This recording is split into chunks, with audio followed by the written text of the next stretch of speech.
आपको एक और बताऊं रणवीर कि पनीर के साथ में ऐसे क्या है कि it is most easily digestible milk source of protein. ये समझा दीजिए, क्योंकि बहुत लोग अब दूध पीना कम कर रहे हैं इसी वजह से। मैं भी लैक्टोज इंटॉलरेंट हूँ, सेम उसकी भी एक बड़ी कहानी है। बट मुझे पनीर इजीली डाइजेस्ट होता है और दही भी इजीली डाइजेस्ट होता है। जी। तो लैक्टोज इंटॉलरेंस होता है, लैक्टोज सेंसिटिविटी होता है। तो काफ़ी लोग लैक्टोज सेंसिटिव होते हैं, तो जी। वो आप दूध नहीं लेंगे तो आप ये ले सकते हैं, दही और पनीर। इंटरनेट की भाषा में बेसिकली अगर दूध पी लिया तो पिंपल्स हो जाएंगे ये एक साइन होती है, या दूध पी लिया तो पेट ऐसे ब्लोट हो जाएगा। अभी मैं आपको बताऊं कि मेरे पास ऐसे, आपको पता है, काफ़ी एक्ट्रेसेस आती हैं। तो एक जी। बहुत फेमस एक्ट्रेस है, she entered 5 years ago, and वो रोज सुबह शाम दूध लेती थी, एकदम क्लियर स्किन, लाइक मक्खन।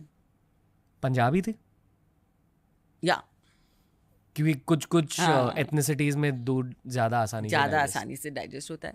तो मैं यही बोलती हूँ कि आप सब ये सोचते हैं कि दूध खाने से ही पिंपल हो जाता है, ऐसा नहीं है। अगर आपको एक्ने है, पिंपल्स हैं, तो मुहासे हैं, तो आप तब हो सकता है दूध is one of the reason. But acne के और भी बहुत कारण होते हैं, हार्मोन्स इशू होते हैं, हार्मोन्स को पहले ठीक करना होता है।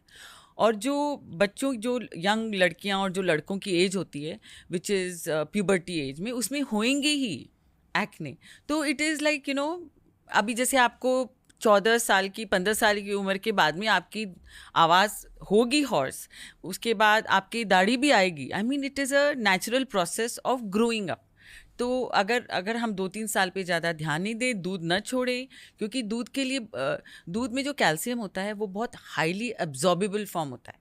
और हर, ऐसा आप सब कहेंगे कि तिल में बहुत ज़्यादा कैल्शियम है, सीताफल में बहुत ज़्यादा कैल्शियम है, बट ज़रूरी थोड़ी वो एब्जॉर्बेबल हो, क्योंकि पालक और ग्रीन वेजिटेबल्स का कैल्शियम इतना इजीली एब्जॉर्ब नहीं होता है। सबसे पहले उसमें विटामिन डी नहीं होता, तो हमको कैल्शियम अब्जॉर्ब करने के लिए विटामिन डी चाहिए होता है। इसीलिए हमको ज़रूरी होता है कि हम ऐसा प्रोटीन ले, I mean calcium rich food लें जिसमें कि विटामिन डी नेचुरली प्रेजेंट हो या फोर्टिफाइड हो। तो इसके लिए हमको बहुत ज़रूरी होता है कि हम ऐसा ग्रोथ पीरियड में और लैक्टेशन पीरियड में एंड प्रेगनेंसी पीरियड में फॉर विमेन हम दूध या दही या पनीर का सेवन करें। इनफैक्ट कैल्शियम की मात्रा जब हम दही बनाते हैं तो और बढ़ जाती है। It goes up by 20-30 mg पर 100 ml। बॉटम लाइन इज, दूध सबको सूट नहीं करता और बहुत सारे भारतीयों को सूट नहीं करने लगा है। पर जब आप दूध से पनीर बनाते हो तो एग्जैक्टली क्या होता है? वो इजीली डाइजेस्टेबल फॉर्म है, जैसे कि फर्मेंटेड है, जो कि हमारे गट के लिए अच्छा है। और जो मिल्क होता है उसमें लैक्टोज ज़्यादा स्ट्रॉन्ग होता होगा, और पनीर में थोड़ा कैसीन कुछ वे के रूप में निकल भी जाता है काफ़ी प्रोटीन। एज इन तो जो पानी सेपरेट करता हाँ, है उसमें से तो बहुत सारी चीज़ें निकल जाती। काफ़ी, this is what I have seen, because मैं भी लैक्टोज इंटॉलरेंस हूँ, not severe but to a certain extent. तो मुझे ये आराम से सूट हो जाता है। और कभी कभी एज के साथ आप लैक्टोज इंटॉलरेंट हो जाते हो, राइट? जो चीज़ें पहले डाइजेस्ट होती थी वो नहीं होती एक टाइम के बाद। आई थिंक कि ये भी एक बहुत की फैक्टर है बहुतों के लिए, कि हर किसी की बॉडी अलग अलग तरीके से इवॉल्व होती है टाइम के साथ। तो एक शास्त्र की एक्सपर्ट आई थी शो पर बहुत सालों पहले एक्चुअली। उन्होंने कहा था कि कुछ शास्त्रों में ये कहा जाता है कि जिन खानों की वजह से आपको ब्लोटिंग होती है उस खाने से दूर रहना चाहिए, और आपके लाइफ के हर स्टेज में आपको अलग अलग खाने से ब्लोटिंग हो सकती है। यस। तो जब कुछ खाने से ब्लोटिंग फील होती है तो थोड़ा सा ध्यान से रहना चाहिए उस खाने की ओर। एकदम सही कहा उन्होंने। हमारे हर एज में हमारी पाचन शक्ति चेंज होती है, हमारा गट पूरा बैक्टीरिया चेंज होता है। तो अब जैसे कि एकदम छोटा बच्चा होता है उसको हम लोग माँ का ही दूध देते हैं, उसी तरह से थोड़ा बड़ा होता है तो हम अलग खाना देते हैं।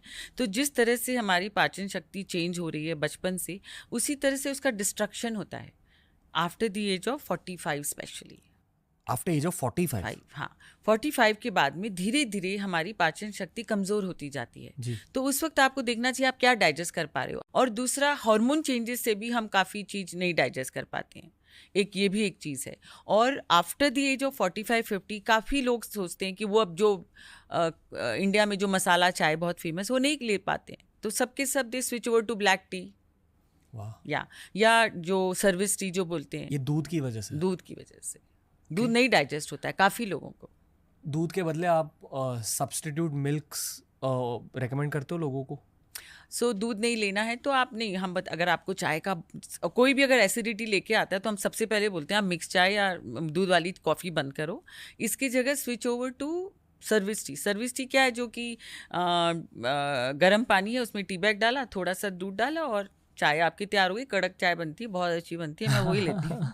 Okay, and they don't mind. सबसे पहले तो उनको मैं अपने क्लिनिक में दे देती हूँ कि पहले आप ट्राई कर लो, आपको पसंद आएगी, बट आपको चाय छोड़नी पड़ेगी और आपको एसिडिटी से दूर रहना है। तो एक तो ये तरीका है। दूसरा, लैक्टोज फ्री मिल्क भी मिलता है बाज़ार में।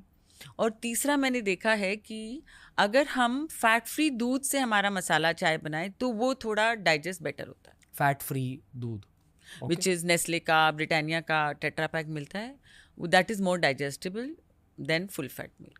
ओके वो मैंने खुद का एक्सपीरियंस है। ओके। ये थोड़ा सा एनालिटिकल सवाल है अब जो मैं पूछने वाला हूँ। उस बॉलीवुड एक्ट्रेस का नाम बता। बहुत सारे जन है, किसका किसका बताऊं? ओके ओके, उसका नाम मत बताना, पर नहीं, बता देती हूँ, दैट्स ओके। अनन्या पांडे, उनका मुझे बताया था, she had come only for a health reason and उनकी स्किन बहुत अच्छी है, पर एग्जैक्टली एंड वो जनरली बहुत हेल्दी है। बहुत